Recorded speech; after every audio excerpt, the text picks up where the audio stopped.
edición especial de Canal Rural Noticias de fin de semana. Recuperamos un amigo, creo, después de varios meses, vuelve a visitarnos, aunque en realidad lo vamos a visitar a él, como hacemos habitualmente durante estos días tan particulares de situación de cuarentena que estamos viviendo, y él seguramente tiene su opinión sobre el tema de la cuarentena, pero presentamos el programa y ya charlamos con el doctor José Luis Esper.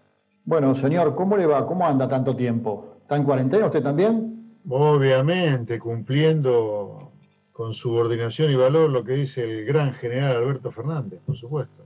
¿Vos creés, mirá, ya empezaste chicaneando, vos creés realmente, Dicen que soy Jaimito.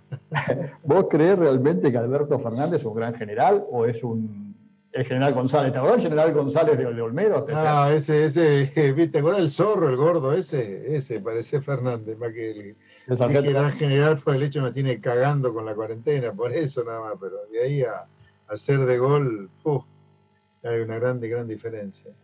Bueno, a ver, vamos a empezar por partes. ¿Qué pensás de todo esto que está pasando?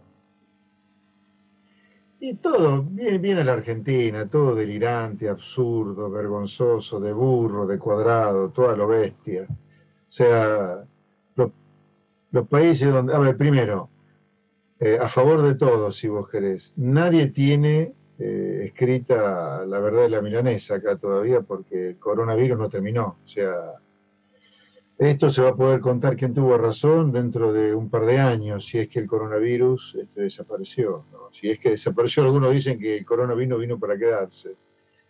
Pero bueno, asumiendo que nadie tiene la verdad revelada en este tema, porque recién comienza, a mí me parece que algunas cosas sí se pueden ir diciendo. Por ejemplo, si el coronavirus tiene alguna estacionalidad a favor de los fríos, o sea, si con el frío el coronavirus recrudece, yo te diría, nosotros lo vamos a pasar muy mal porque el gobierno ha cuarentenado de una manera brutal mucho antes de que aparecieran los picos de contagio y a lo mejor se quedó sin nafta para seguir cuarentenando de esta manera tan brutal ahora que viene el pico.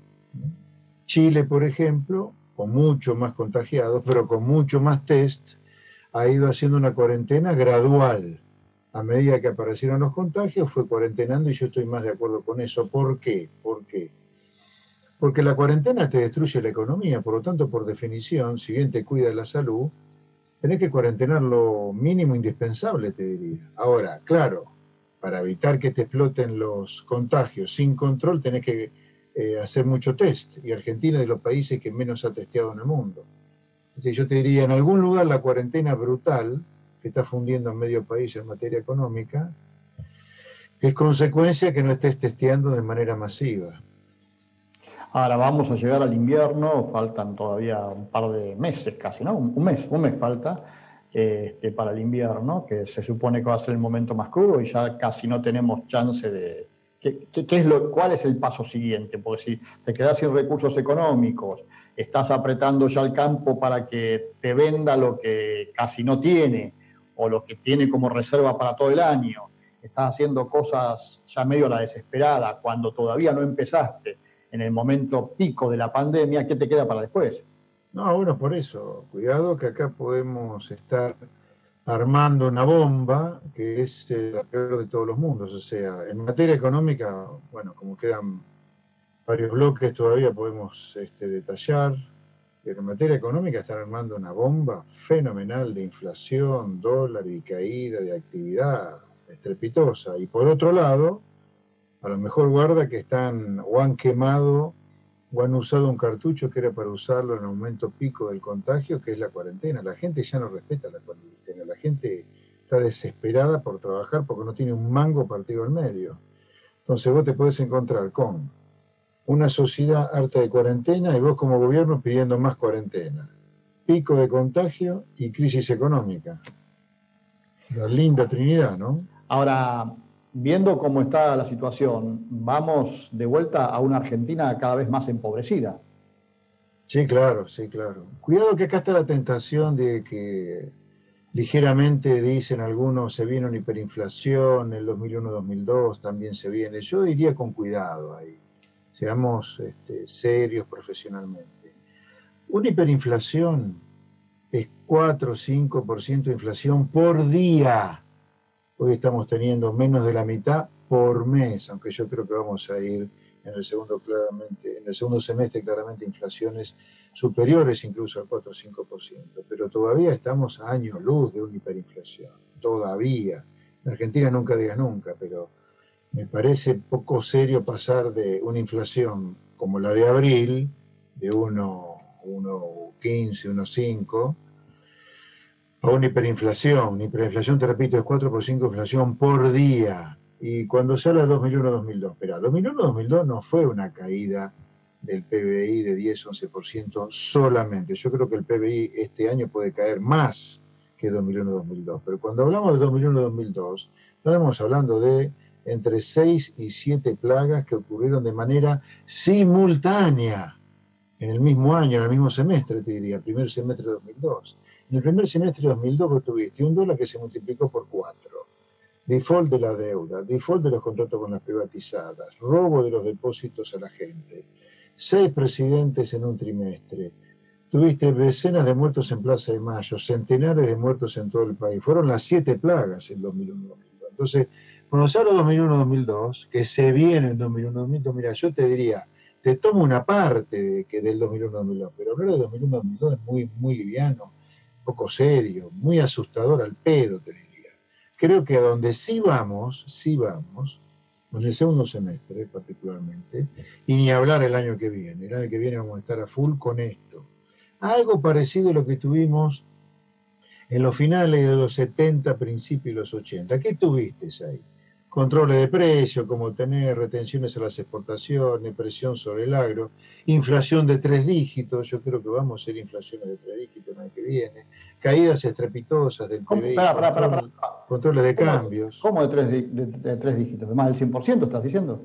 Sí, yo creo que el año que viene vamos a ir a eso. El año que viene, este año creo que no todavía. Pero sí, Argentina ha entrado, a ver, para que tengas una idea, el gobierno está a punto de emitir una base monetaria entera para financiar su déficit fiscal de 10 puntos de producto, récord histórico. Te repito, la caída, hay 10% dando vuelta acá. Piso de caída del PBI este año y piso de déficit fiscal este año de 10 puntos de producto. Ahora, sin crédito, todo eso es maquinita de emisión monetaria y eso es descontrol del dólar y a la larga de la inflación. Vamos a hacer una pausa y después de la pausa me explicás por qué pasa eso en la Argentina y en el resto de los países del mundo que de alguna manera están también tirando montones de plata al mercado. Puede no pasar. Pero fue duro, tan duro que necesitas una pausa. Claro, sí, porque ahí yo pensé que ya el año que viene, acá todo el mundo, en el resto de los países, digamos, todo el mundo te habla de que el año que viene empieza la recuperación después de cómo quedás de la pandemia. Olvídate. ¿No? Siento que la Argentina va a estar peor. Olvídate. Bueno, espera, y además el año que viene... Si vamos a ser realistas y no vendemos humo, ¿no? Yo soy realista. Bueno, por eso, después de la pausa me lo contás. Hacemos una pausa y seguimos con José Luis Espert. A ver, me dijiste inflación de 3 dígitos para el año que viene. Yo te decía, todos los países del mundo están, o los países que lo pueden hacer, están inyectando montones de fondos, miles de millones de dólares, miles de millones de euros a sus economías para recuperarse. Hablan de una recuperación que empezaría a tomar forma ya a principios del próximo año. Y vos me planteás una Argentina totalmente distinta al mundo. ¿Por qué? Sí, no, a ver, los 2 años, yo te diría Argentina. A ver, voy a hacer pronósticos, voy a dar sensaciones profesionales. Acá no vendo humo, yo cuando hice política lo hice desde la realidad, sin vender humo. Así que yo te hablo desde realidades, desde la objetividad total, mía. Equivocado no, pero yo no vendo humo ni para mal ni para bien. Yo creo que la Argentina 2020-2021 van a ser si tomo el bienio junto, yo creo que va a ser de los países con peor performance macroeconómica. La peor macroeconomía del mundo, de las peores va a ser la Argentina, no tengo duda. Este año el PBI cae 10% y el año que viene vamos a ir en recesión con otra caída muy importante. El año que viene la inflación va a ser peor que la de este año. Este año no sé en cuánto terminará, 2 dígitos altos. El año que viene muy probablemente vayamos a 3 dígitos, con pobreza en 60%, cercano al récord histórico. A ver, los indicadores macro de Argentina se van a acercar a los peores momentos de la historia argentina. como fue 2001-2002, te diría. Aunque no sea una crisis como la del 2001-2002, repito, pero vos podés tener una caída del PBI de 10% este año, que es parecida al 2001-2002. Podés tener subas de pobreza este año y el año que viene a 60%, eso se parece mucho a 2001-2002. Vos podés tener tasas de inflación más altas que en 2002, que fue del 44%, si no me equivoco.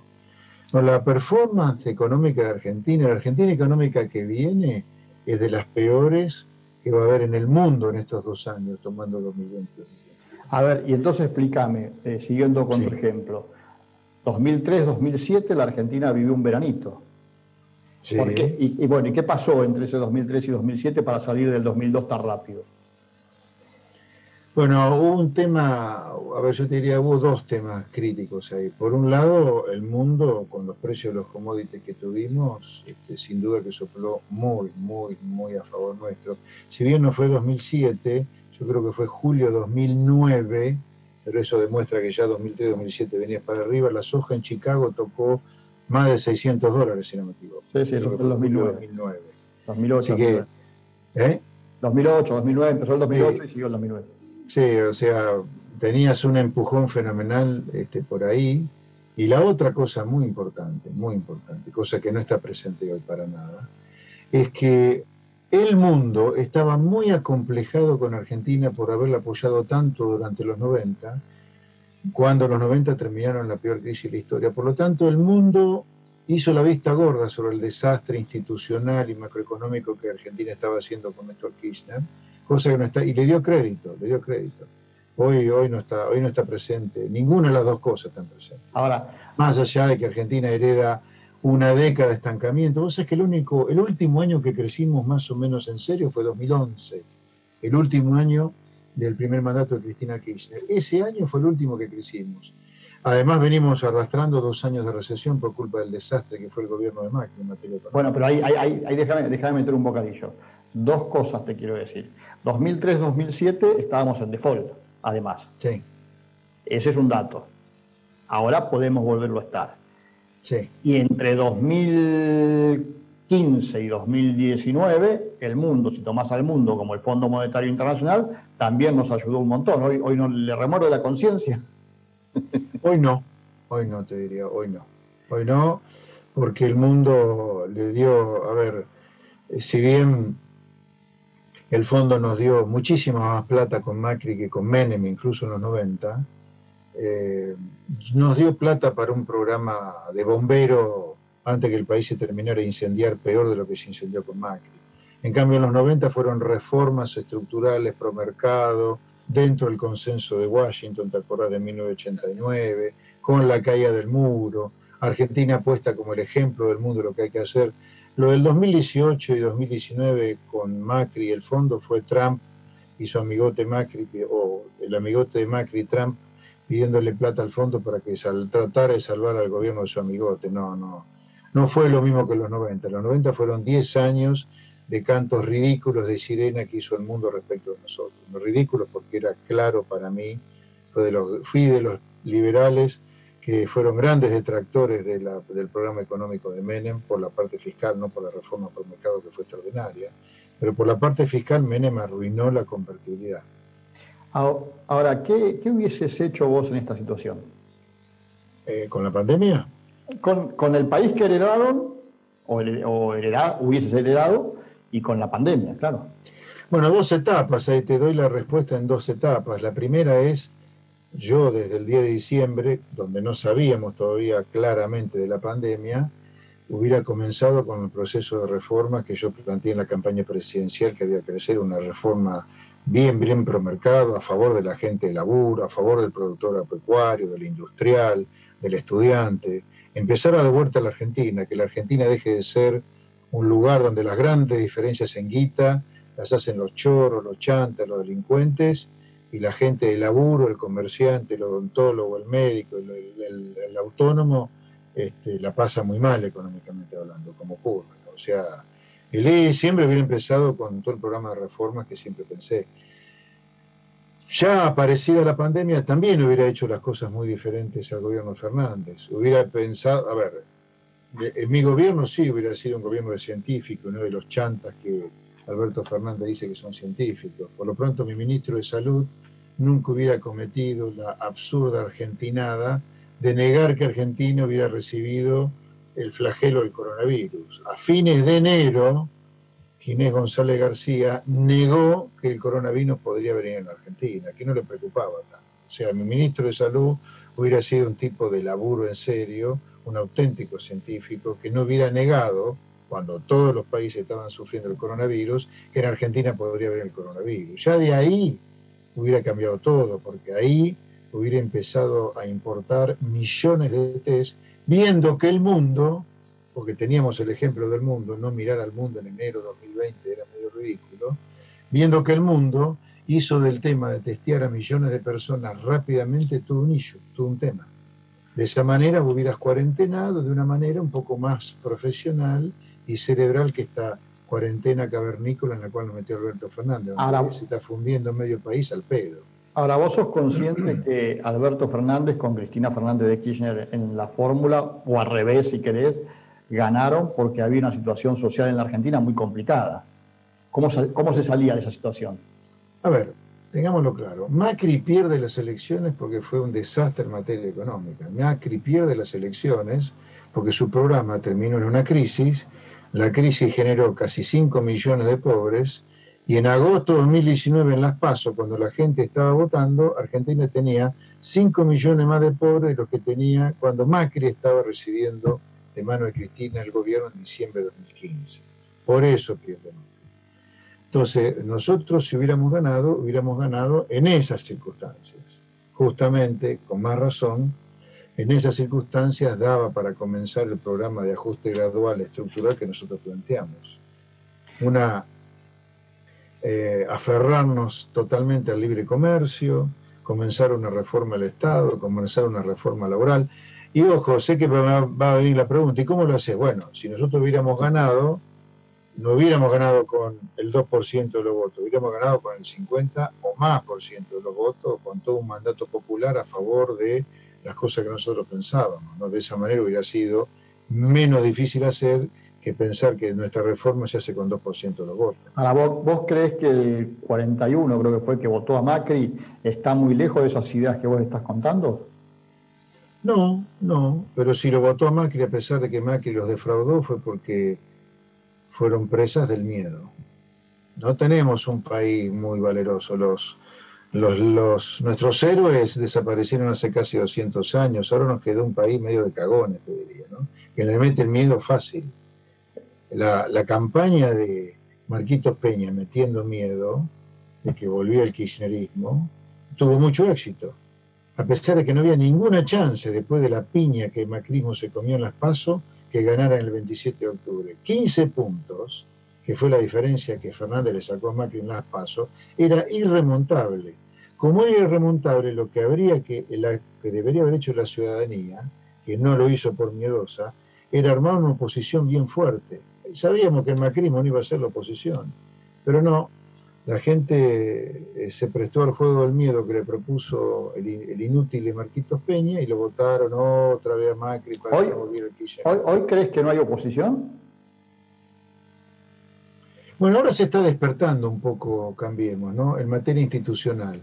Pero en materia económica Cambiemos no va a poder ser ninguna oposición, porque fíjate cómo le contesta el gobierno Alberto Fernández cada vez que le hacen una crítica económica. Por eso, nosotros, los defensores de las ideas del sentido común, el año que viene tenemos una muy, muy buena oportunidad política, pero seguramente va a quedar para el próximo bloque, ¿no? Bueno, como usted diga. ¿Qué es lo que podemos hacer para cambiar el país? Vamos a hacer una pausa y seguimos en un minuto con el doctor José Luis Espert, que parece que nos va a decir qué va a ser el año que viene.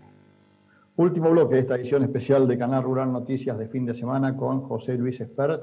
A ver, antes de que me digas qué vas a hacer el año que viene, yo me quedé con un tema que es la oposición. ¿Vos no crees que la oposición a Fernández es la otra Fernández?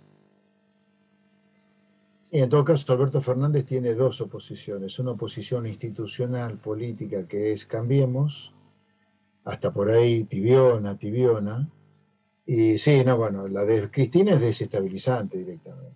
Dicen que se lo están empezando a comer crudo de a poquito Alberto Fernández, desde el camporismo, desde Cristina, lo cual es muy grave, ¿no? Lo cual es muy grave. Ya estamos viendo, por ejemplo, la Oficina Anticorrupción, ciérrenla, digamos, ¿no? Ciérrenla ya después de la decisión de esta semana, donde dejaron de ser querellantes en las causas de Cristina, ciérrenla. La Oficina Anticorrupción hace años que no existe, como durante el gobierno de Macri era lo mismo. Tampoco, Laurita Alonso, ¿cuántas presentaciones hizo contra Macri? Por favor. Eso tiene que estar siempre en manos de un opositor si querés que haga algo esa oficina. Obviamente. Bueno, el origen era ese, ¿no? El origen de esa oficina era ese. Claro, como casi todo Bueno, esa es la degradación de la política argentina, ¿no? Son curros para poner amigotes a la larga, ¿no? Todos los puestos que se crean en el Estado, ¿no? O casi todos. Ahora, tuvimos un gobierno de CEOs, como se le decía, bancados por el empresariado o por parte del empresariado. Fracasó. Tenemos un gobierno de científicos. ¿Qué es lo que viene? ¿Qué es lo que necesitamos? ¿Un gobierno de qué? Yo creo que necesitamos un gobierno de gente común, como cualquiera de nosotros. Digamos, vos para pagar tus cuentas tenés que laburar, los chicos están detrás de cámara para pagar su cuenta, tiene que haber gente de laburo, normal. No hijitos del ingeniero, no hijitos de Franco Macri, el Tano Capomafia que hizo toda su guita al calor de negocios con el Estado. Dejémonos de joder, había que ser estúpido para pensar que Mauricio, el hijo de Franco, una de las familias más adineradas del país, al calor de los negocios hasta corruptos con el Estado, iba a ser el que cambiara un sistema con el cual esa familia, como la de Macri, se enriqueció. Ahora, escúchame. Y por otro lado, la respuesta tampoco es volver al kirchnerismo. Pero es una sociedad muy loca pensar que la respuesta al fracasado de Macri, que era indudable que iba a fracasar, ¿qué reforma estructural podía introducir el hijo de Franco cuando su familia se enriqueció toda la vida con el sistema que destruye al país? ¿Viste? ¿Me entendés? Hagámonos cargo también como sociedad que votamos mal. ¿Viste? Bueno, yo estoy totalmente de acuerdo que el problema es la sociedad, pero volviendo al empresariado, que te escucho todo el tiempo hablar y por eso también te respeto mucho. ¿Hay empresarios buenos en la Argentina? ¿Existen algunos?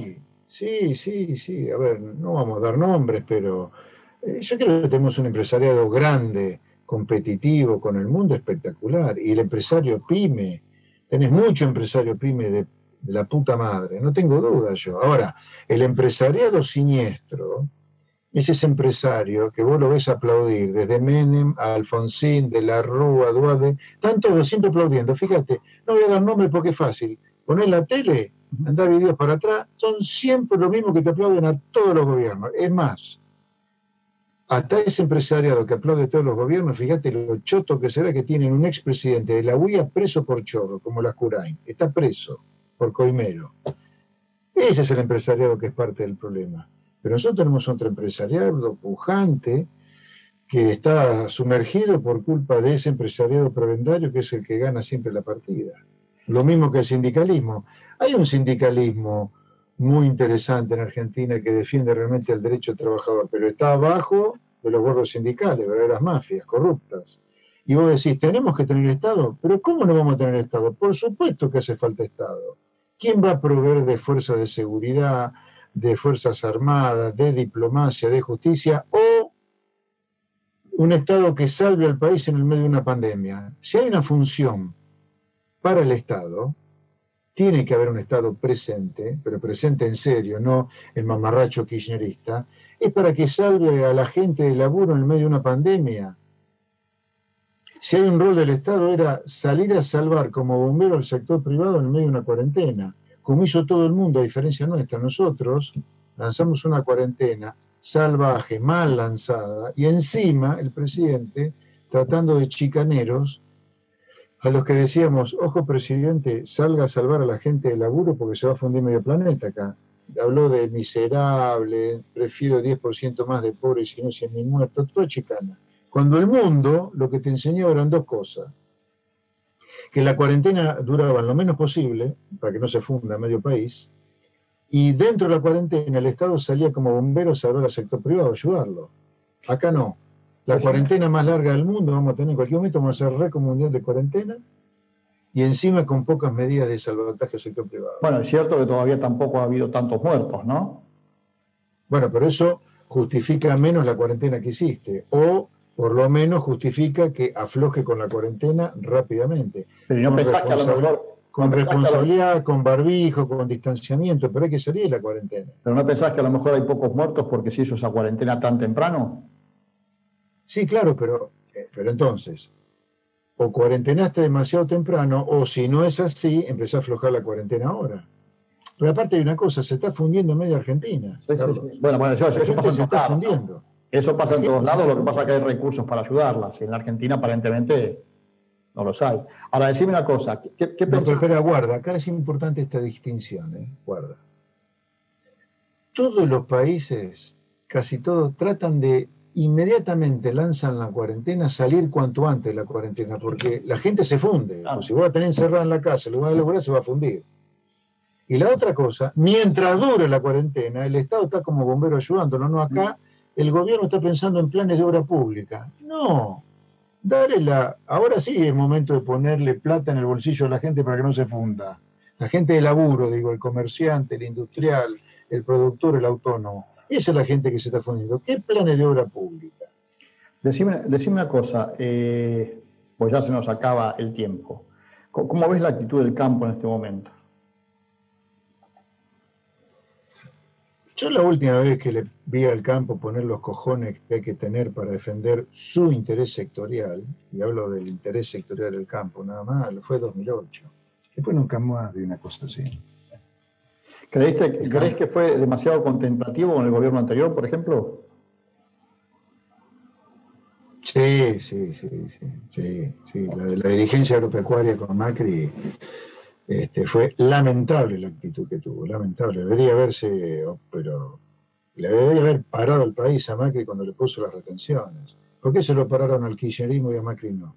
Que las retenciones de Cristina eran malas y las de Macri eran buenas, por favor. Cometió la misma estupidez que cometió gran parte de la población pensando que kirchnerismo de buenos modales como era Macri era solución al problema de la Argentina. No, señores, la solución a los problemas de la Argentina es terminar con un sistema que destruye al campo, al empresario bueno que no es del campo, al industrial, al comerciante, al autónomo, al monotributista, a la gente de laburo.